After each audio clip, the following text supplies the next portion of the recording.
Komisi Pemilihan Umum memutuskan Komisioner Hadar Nafis Gumai sebagai pelaksana tugas Ketua KPU menggantikan almarhum Husni Kamil Manik.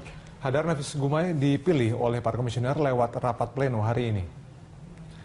PLT Ketua KPU akan bertugas dalam urusan administratif dan mewakili KPU dalam urusan antar lembaga hingga terpilih Ketua KPU definitif yang baru.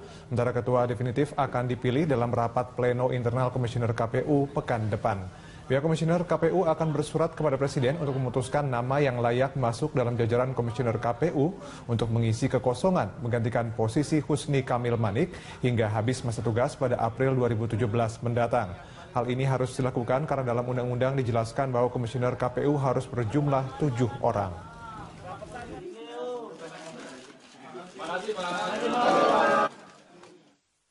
Yang terpilih, yang kami sepakati secara musyawarah mufakat adalah Bapak Hadar Nafis Gumai. Beliau akan menjadi pelaksana tugas Ketua KPU, di mana jabatan ini akan beliau emban, Pak Hadar Nafis Gumai emban sampai dengan terpilihnya Ketua KPU definitif. Partai Golkar menjadi parpol ketiga yang menegaskan dukungan kepada Basuki Cahayapurnama untuk berlaga di Pilkada Jakarta tahun depan.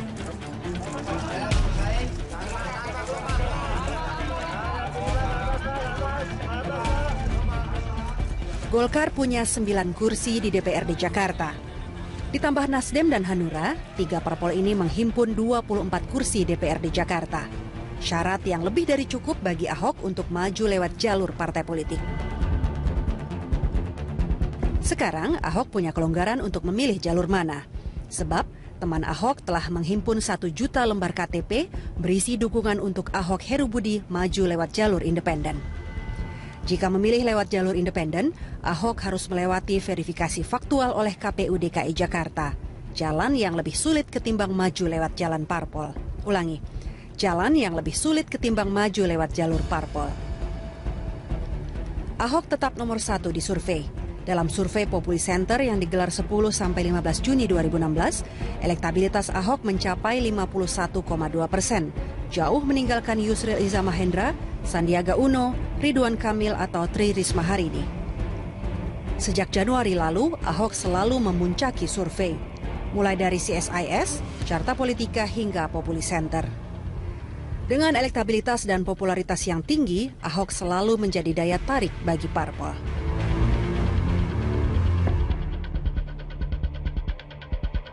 Pemirsa, senang berjumpa kembali dengan Anda dalam DPS To The Point kali ini. Apa kabar Anda? Politik menuju Pilkada Jakarta tahun 2017 menempatkan Basuki Cahayapurnama sebagai narasi utama.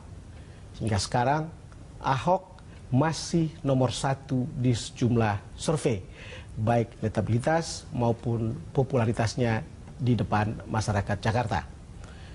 Ahok makin merebut perhatian saat menyatakan maju lewat jalur independen beberapa bulan yang lalu. Dengan ujung tombak teman Ahok, 1 juta lembar KTP sudah dikantongi oleh Ahok. Pada saat bersamaan datang pula dukungan dari Partai Golkar, menyusul dukungan dari Nasdem dan Hanura. Ahok sekarang bisa maju lewat jalur parpol karena syarat minimal pencalonan melalui parpol sudah terlampaui. Untuk membahasnya, saya mengundang untuk kedua kalinya pengamat politik atau seorang pollster Yunarto Wijaya yang akrab dipanggil dengan nama Totok, Direktur Eksekutif Carta Politika. Mas Totok, terima kasih sudah datang lagi ke DBS To The Point. Kenapa Anda saya undang kembali? Maksud saya hanya supaya penonton bisa mendapat perspektif baru yang lebih update tentang Ahok. Ya. Dan saya harap mereka akan dapatkan setelah ada pertemuan ini. Saya ingat perbincangan kita saat pertama kali dan saya terkejut ketika Anda bilang Ahok itu masih di 2 kaki pada saat itu.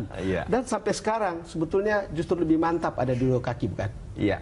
Iya, saya tidak percaya bahwa kalau kita baca statement-statement yang dimiliki Ahok, bahwa Ahok kemudian bisa dikatakan pertama anti partai. Betul. Yang kedua sudah bisa memastikan jalur independen.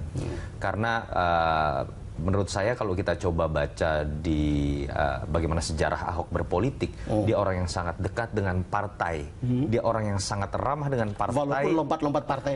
Saya katakan sangat ramah, dia bisa ramah dengan partai apapun dalam konteks kita harus akui ya, dalam langkah taktis untuk menjadi calon kepala daerah. Itu terjadi di Belitung Timur, Bangka Belitung, dan juga sekarang di DKI. Begitu. Yang kedua, ada pernyataan yang saya ingat sekali ketika Ahok mengatakan ini proses resiko saya ambil. Kalau kemudian dalam proses pengumpulan KTP saya tidak berhasil mencapai sampai bulan Juni, dan partai-partai terlanjur marah, resikonya saya tidak bisa maju di 2017. Artinya apa? Ahok sebetulnya tidak kemudian anti partai. Ahok bahkan tetap berharap bahwa ada partai-partai yang bisa kemudian mencalonkan dirinya. Entah dalam konteks sebagai plan B apabila pencalonan independen tidak tercapai dalam konteks prasyarat, atau justru menjadi plan A.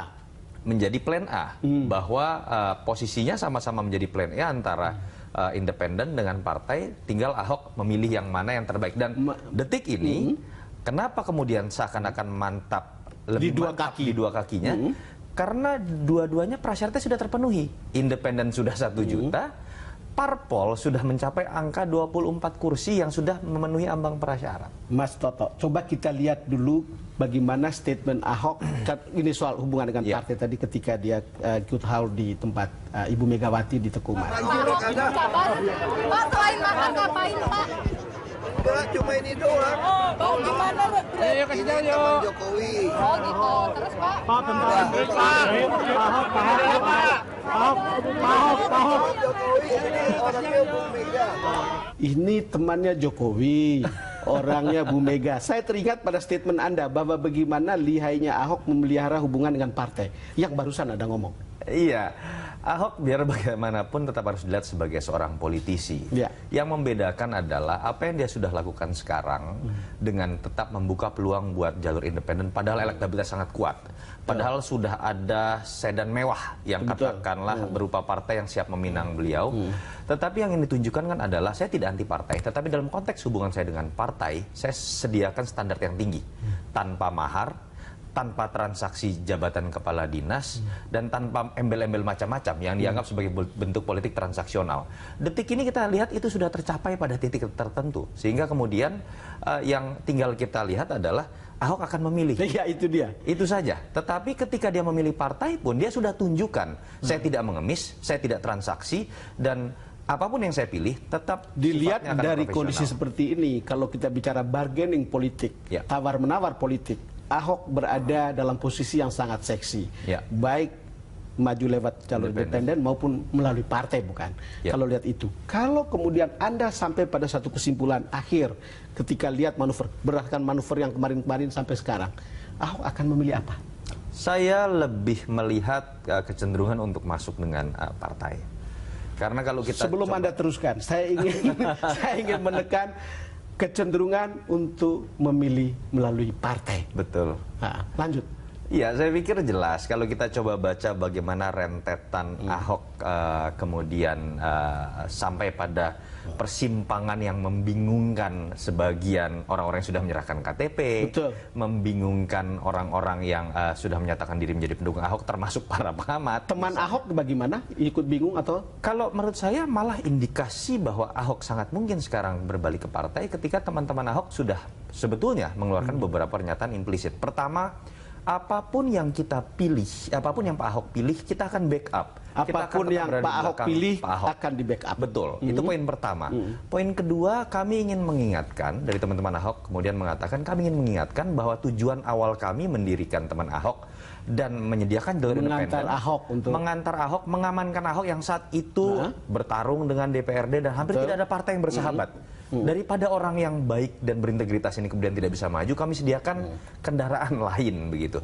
Jadi dua kalimat implisit ini menurut saya sudah menyiratkan bahwa terbuka ruang yang sangat besar buat Ahok untuk pindah ke partai. Bahkan orang yang sudah bekerja mati-matian untuk 1 juta KTP pun sudah menyatakan silahkan Pak Ahok kalau memilih jalur yang nanti kita akan lanjutkan soal silakan Pak Ahok ini. Tapi saya pernah menginterview Ahok di balai kota. Saya kira mungkin juga Anda, mudah-mudahan Anda sudah menonton soal Mercedes-Benz yang disediakan. Ya. Coba kita lihat. Ya sudah, akhirnya saya minta seminggu. Ibu bilang nggak bisa, partai ada mekanisme. Ya sudah Bu, kalau itu izinkan saya ikut anak-anak. Saya udah bicara sama anak-anak ini ibu saya sudah kasih saya Mercedes-Benz ini untuk keluar kota, S-Class. Sopir lengkap, tinggal tidur sampai. Kalian ngajak saya naik bus, busnya jurusannya mesti ganti-ganti terminal lagi. Kita nggak tahu berhenti di mana. Saya bilang sama mereka, kalian nggak salah. Nggak lebih baik ikut ini lebih aman. Terus dia jawab saya gini, begini loh Pak, anak-anak ini kan. Saya juga nggak kenal mereka sebenarnya. Kalau naik mobil mewah, Bapak sendirian. Kalau naik bus, bareng rame-rame, dia bilang. Mas Toto dengarkan statement Ahok, artinya riwayat hubungannya dengan Ibu Mega soal pilihan independen ini. Saya sengaja menampilkan ini untuk memperlihatkan bagaimana hubungan Ahok dengan teman Ahok. Kira-kira akan seperti apa mengatakannya, sehingga no one losing face untuk kemudian bisa menerima ini sebagai sebuah win-win. Yang penting kan Ahok jadi gubernur, bukan? Iya, betul. Akan seperti apa caranya? Menurut saya begini, ketika analoginya adalah Mercedes-Benz dengan kemudian bus umum begitu ya.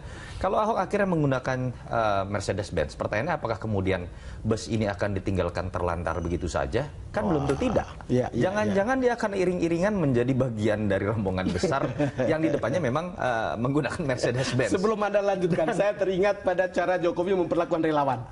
Iya, kira-kira mirip. Artinya apa? Kalau kita coba lihat kan bagaimana supir-supir bus tadi, anak-anak muda yang dengan tulus menjadi seorang relawan, mengumpulkan 1 juta KTP kan sudah mengatakan, kita tetap akan membackup. Artinya apa? Kami akan tetap jadi supir bus walaupun Anda menggunakan jalur Mercedes-Benz. Ketika kemudian dikatakan kita bisa menghormati pilihan Pak Ahok walaupun menggunakan jalur partai, artinya mereka akan mengatakan kami akan tetap beramai-ramai dengan Anda Pak Ahok walaupun Anda menggunakan jalur Mercedes di depan kami, tidak dalam satu bus begitu. Itu yang menyebabkan saya kemudian berani berspekulasi dari statement yang sudah dikeluarkan oleh teman Ahok, bukan hanya Ahok ya. Bukan hanya Ahok, bukan hanya Ahok, dari teman Ahok yang lebih meyakinkan saya bahwa memang kecenderungan ke jalur partai itu sudah lebih terbuka, mengingat supir-supir bus ini sudah menyatakan kesediaannya menjadi pengiring Mercedes-Benz. Mas Toto, sebagai pengamat politik, Anda tahu betul apa arti dari statement ini, kaitan satu statement dengan statement yang lain, lalu dirangkai, lalu sampai pada kesimpulan akan memilih partai tapi tidak meninggalkan teman Ahok. Iya, pertama saya pikir ada situasi baru yang memang akhirnya bisa dipahami.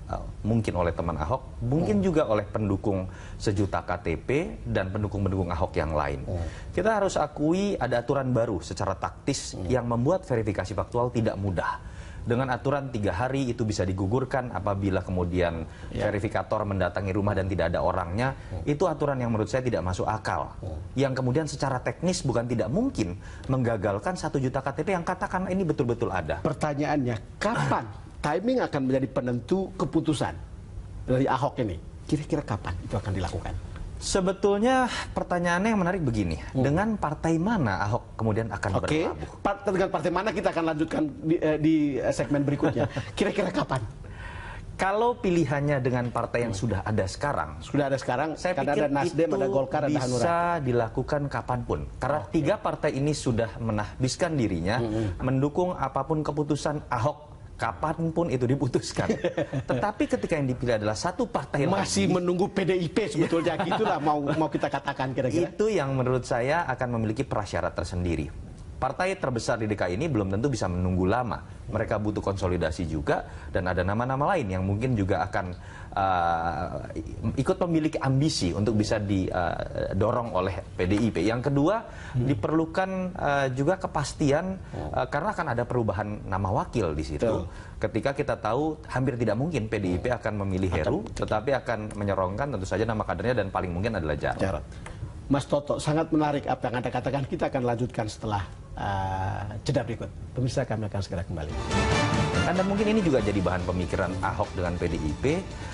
Pemimpin minoritas harus berhadapan-hadapan dengan partai yang biasanya ini dianggap sebagai payung bagi kaum minoritas. Itu betul.